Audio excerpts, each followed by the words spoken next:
Oxfam Nigeria and the Civil Society Legislative Advocacy Center have identified complex tax laws and a lack of transparency as factors enabling tax evasion in Nigeria, just as they warned of a possible bankruptcy if the right steps are not taken.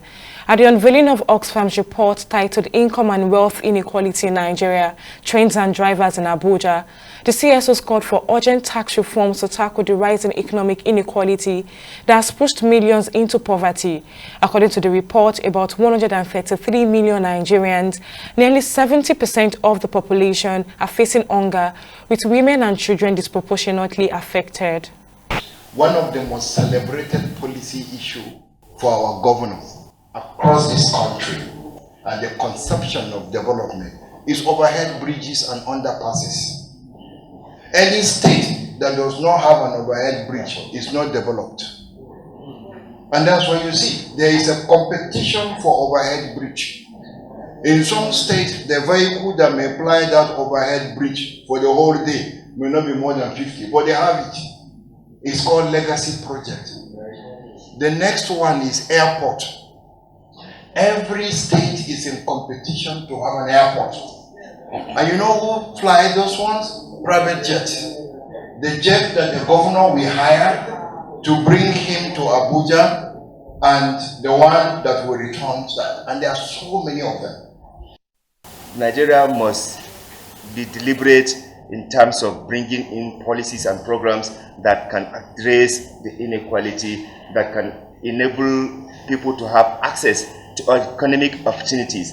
As it is now, many Nigerians are very hardworking, but they don't have access to credit, they don't have access to other economic opportunities that are available in the country.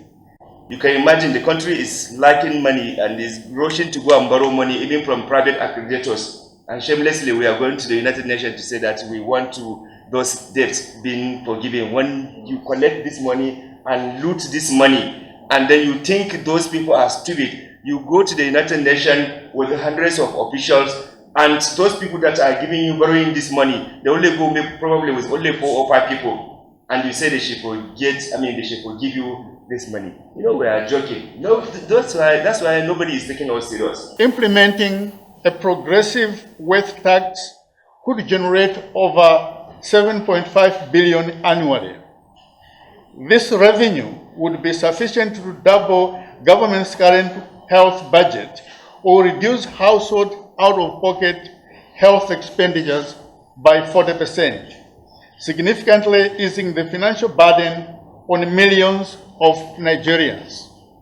To make matters worse, the country is on the verge of bankruptcy, with the poorest states such as Sokoto suffering an 87% poverty rate, in stark contrast to just 4.5% in Lagos.